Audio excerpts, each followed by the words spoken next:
Hello mga kasari! Welcome po sa aking channel, Merelody Vlog. So guys, ito nga kakatapos ko lang mag-record ng utang. Yun, tungkol sa utang pag-usapan natin for this video. At syempre guys, nagpapautang ako, no? Kaya ito yung ibabahagi ko sa inyo, yung mga na-experience ko dito sa aking tindahan. So, pag may mangutang kasi sa akin, dito ko muna nilista, no? Kasi mamadalian lang. Ito ko muna nilalagay kasi itemize kasi guys, kung ako magsulat, nilalagyan ko ng pizza, no?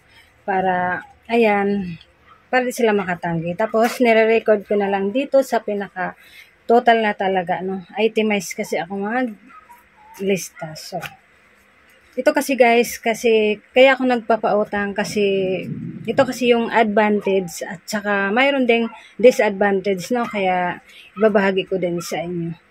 Ito kasi ang kagandahan kung bakit ako nagpautang guys. Kasi siyempre lahat naman talaga tayo siguro, no? Lahat ng may tindahan talagang inuutangan, nilalapitan, talagang ganon, no? So ito nga guys, no? Kaya tayo din nagpapautang dahil isa din to sa dahilan na dadami yung ating mga suki, dadami yung ating customer kasi nagpapautang tayo, no? Kaya ito yung advantage. So, iba-iba kasi yung ugali ng tao, no? Dito mo talaga malalaman, no, yung mga kung sino yung marunong magbayad, kung sino yung masakit sa ulo. Dito mo talaga malalaman lahat, makikilala mo yung isang tao talaga. No? Kaya ito, yung iba kasi mayroong utang lang ng utang, so di nila alam na malaki na pala ang total, so may tendency din na hindi ka bayaran, no? Kaya ito rin yung disadvantage kasi, ayan, dahil bigla na lang maglaho, kaya kaya ganito ang ginagawa ko guys dito sa aking tindahan, no? Kasi dati kasi nung bago pa lang ang tindahan ko, isang buwan pa lang yung tindahan ko nun guys. So inuutangan kagad yung ating tindahan kahit nakikita nila na ilan-ilan lang yung laman ng ating mga paninda. So naawa naman tayo kaya pinagbigyan natin. Kasi nag-umpisa lang naman ako sa maliit na puhunan.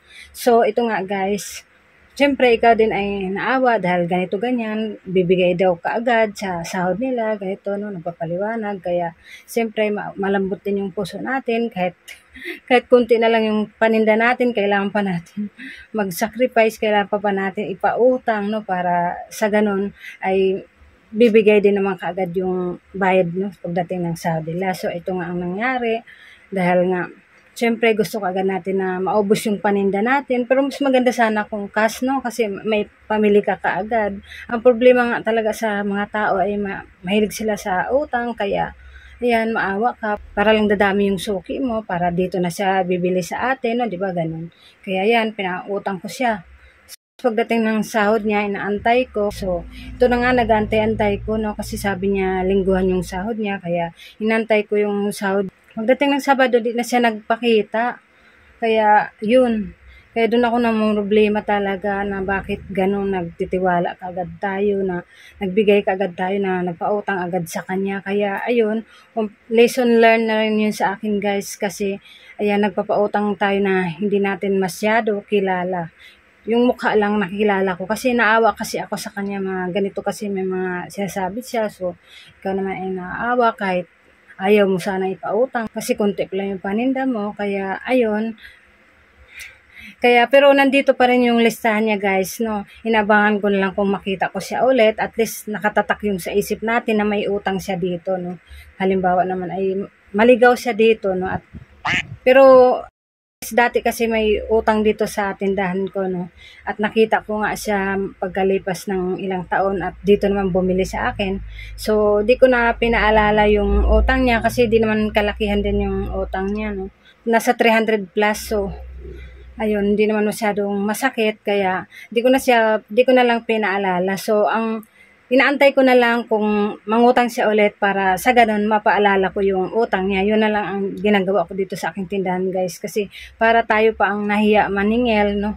Parang ganun, no? Kung di ko alam kung nakarelate din kayo dito. Kaya, ayun na lang ang ginagawa ko. Pero ngayon yung mga umuutang sa akin talagang tinitingnan ko talaga yung background nila kung kaya ba niya talaga bayaran, talagang natututo na ako kasi nga guys, karamihan pa naman sa mga lalaki yung alak yung utangin nila. So, ang mahal, parang ayaw ko nga ipautang itong mga alak saka sigarilyo kasi ang laki talaga ng puhunan dyan, di ba? Kasi pag inutang pa nila yung isang Red Horse, so sa isang kahon, isang piraso lang yung tubo natin, di ba? Kung di pa nila bayaran, yung parang kinuha na rin nila yung puhunan, parang dinala na din nila, no? Kailangan pa natin maghahabol na makabenta ulit ng isang kahon para mapalitan lang yung inutang ng tao, di ba? Kaya kailangan mo talaga magsakripisyo, magbantay na halos wala kang tulog, tapos uutangin lang na hindi marunong magbayad. Kaya naman ako dito guys, mahigpit din ako pagdating sa utang, no? Pero pag alam naman natin na kaya ng isang taong bayaran yung ganito kahit magkano yung halaga na utangin niya at kaya naman niya, so pinagbigyan ko. Tinitingnan ko din kasi yung sa isang tao. Kasi mayroon din kasing tao sa umpisa lang magaling magbayad, so tapos ang sahod niya kinsinas katapusan, sobrang tagal, so kuha ng sigarilyo. So ang mahal ng puhunan nun, kaya umabot yung utang niya ng 3,000, no? Sa isang tao pa lang yun guys, kasi araw-araw siya kumuha dito sa akin. Tapos ang sahod niya kinsinas katapusan. Kaya naman sobrang parang nag-alangan din ako, kaso kilala ko naman tong taong to na talagang nagbibigay kaagad, no, at di naman siya nagbabalance, so kaya naman niya, kaya ayan, pinagbigyan ko. Matagal ko na rin tong customer na to, so nataon lang na siguro na ito nga, pumunta siya dito, ganito nga ganyan, may problema siya, may pinagdadaanan. Kaya yun inintindi ko guys, pero para sa atin bilang sari-sari store owner talagang na-stress tayo kasi pag dumating na yung ahente, kulang pa yung pambayad natin kasi iniipon ko lang din yung pambayad sa aking mga ahente para sa ganun di ako mamroblema. So kung utangin nga nila itong sigarilyo, talagang mahirapan tayo kung saan tayo kukuha ng pambayad, no? Kasi pinaikot-ikot lang natin. So ganito nga inaabangan ko siya lagi kung magbayad na ba siya kasi dumaan na yung kinsinas, wala kasi may problema daw. Tapos katapusan, inantay na naman namin. Ito nga, problema na naman ang binayad sa amin. Yun nga, dahil nga may ganito ganyan, may pinagdadaanan siya. Kaya inintindi namin yun. Pero ngayon, nakabayad na siya. So, umabot ng 2 buwan. Kaya ito talaga tong taong to stop na, sabi ko sa sarili ko. Dahil sinira niya yung tiwala namin sa kanya. Pwede naman siya mag-down kahit magkano lang, no? Kasi alam naman niya kung magkano lang yung tubo natin sa isang UC, no? Kasi sa isang fortune, guys, ang bentahan ko ay 8. So, kailangan ko pang makabenta ng 8 piraso, no? Kasi piso-piso lang. So, magkano yung kinuha niya? Isang kaha. So, sobrang malaki talaga yung sobrang laki. So, talagang manghihina ka talaga kung isipin mo. Kaya, pag ganun talaga, di ko na lang talaga iniisip yun guys, no? Kasi alam ko naman magbabayad din siya, no? At ngayon nabayaran naman niya, sobrang tagal nga lang. Kaya ngayon din siya makakaulit, no? Ganun ang ginagawa ko dito sa aking tindahan, no? Yung mga matagal magbayad, sa umpisa lang sila maganda magbayad, pero pag tumagal-tagal na ay pakalimot-kalimot na kasi ito may mga problemang pinagdadaanan. So, paano naman tayo? May kanya-kanyang problema din tayo, no? May mga binabayaran. Kaya nga tayo nagsusumika para makasurvive din sa mga bayarin. Ito pa isang customer ko. May umutang pa sa akin dito, no? Tapos ito nga, umabot din ng ilang buwan yung utang. Kahit naman may pambayad siya, ayaw lang talaga niya magbayad, no? Kasi may ganyan talagang tao. Kaya ganyang tao, hindi na talaga nakakaulit sa aking tindahan, guys, no? Kaya ito, mga pili lang ng mga tao itong mga pinapautang namin, yung sigurado na mababayaran kami, no? Yung mga taong ito, yung may magandang trabaho, siyempre wag ka magpautang sa tambay lang, may tendency na hindi ka talaga bayaran, no? Yung magagandang trabaho lang, yung regular na talaga, no? Kasi baka pagbago pa lang, kung matanggal sa trabaho, kaya doon iniwasan ko din yun na hindi ako nagpapautang. At saka yung mga pinautang ko na lang guys, yung mga kakilala ko, kasi yan nga, nadala na tayo dati, kung pautang lang ako ng pautang, tapos di naman tayo binabayaran, at tinutotal ko nga lahat ng mga utang nila sa akin. Talaga masakit sa ulat na ma-stress kang isipin kasi ang laki-laki ng total lahat yung hindi mga nagsibayad sa akin guys. Talagang ma-stress ka, no? Napandagdag po na sana yun kasi yung mga inutang nila, pambili mo na sana mga paninda mo. At yun nga, hindi na bayaran, no? Kaya ngayon, pili na lang yung mga pinautang ko kasi dahil nga, yan, natuto na tayo. At syempre guys, talagang nililista ko pa rin kahit may kulang sa akin na 5 piso. Nililista ko yon kahit sa mga sabihin natin sa kamag-anak, no? Pag may kukunin, ililista din natin kasi siyempre pag sa negosyo walang kamag-anak, walang kaibigan, no? Talagang negosyo mo yan, malulugi ka pag hindi mo ililista kasi magkano lang yung tubo mo dyan, no? Kaya ngayon guys, okay naman yung mga umuutang sa akin, no? Ngayon kasi pili na talaga. At ito pa guys, kasi depende naman kasi yun, mayroon talagang tao na nagigipit, no? Kasi mayroon talaga hindi maiwasan na hindi ka agad mababayaran, no? Kung sino nakarelate dito. Kasi ito nga guys, base sa aking experience, may malaking utang nga dito sa amin, no? Dati, siningil ko siya nung una. So, ang problema nga ay sumama pa ang loob niya sa amin dahil siningil ko daw siya, ganito, ganyan. Parang sumama ang loob niya. Kaya ngayon, di na ako naniningil kasi alam naman daw nila yung utang nila. Kaya yun talaga ang mahirap pag pag may utang sa'yo, ikaw pa ang mag-a-adjust kung kailan sila magbayad dahil yan, sasama pa ang loob dahil ganito, ganyan, siningil.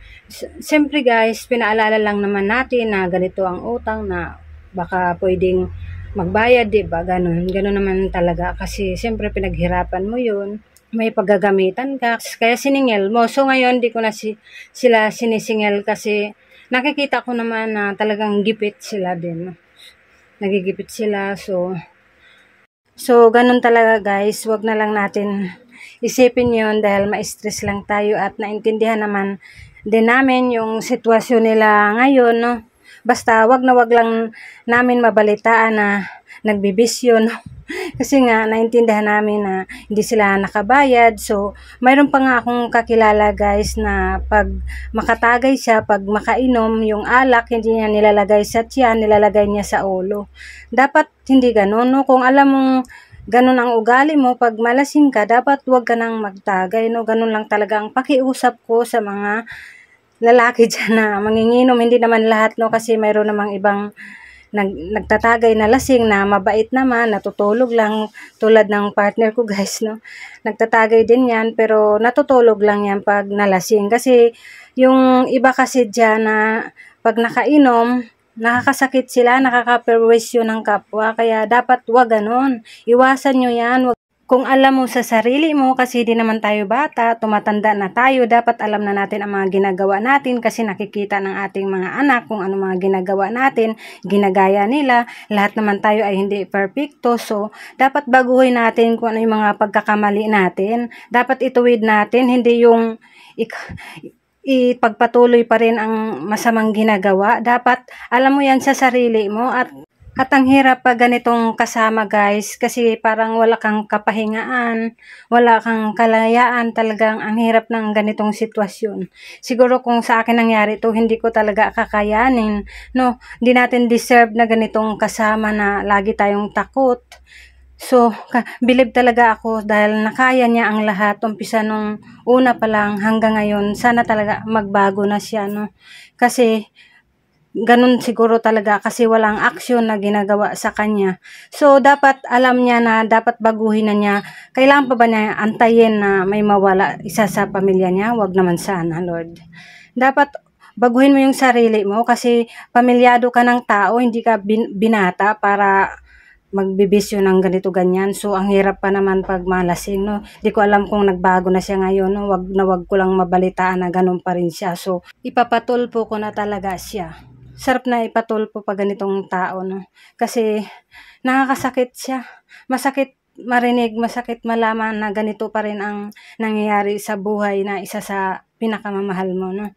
Na kaya yan, wala kang magawa dahil malayo ka at ito, busy ka din sa mga trabaho mo, sa mga ginagawa mo dahil may responsibilidad na tayo, kaya busy tayo, no? Kaya ang magawa lang talaga natin ay pagdasal na sana maliwanagan na siya, no? Na magbago na siya, no? Kaya yun lang talaga ang aking hinihiling na sana magbago na siya para hindi na siya makasakit pa ng kapwa. So, balik tayo guys sa aking topic, no? At ito nga, nakaready na yung ating mga sisingilin. Ganito yung mga ginagawa ko, no? Para sa ganun. At ito yung mga pinautang namin ay magandang magbayad ng mga customer na to. Kaya, Ayan, hindi na tayo kabahan, no? Hindi katulad dati, marami kasing hindi nagsibayad sa aking tindahan, guys. Kaya, lesson learn na rin sa atin yung sa mga maling ginawa natin at natututo tayo dahil sa ating pagkakamali. Kaya yan, ingat na tayo sa mga umuutang sa ating tindahan, no? Kaya, yun lang guys ang maibahagi ko for today's video. Maraming salamat sa mga nanonood at kung bago ka pa lang sa aking channel, huwag kalimutang mag-like, subscribe. God bless us all.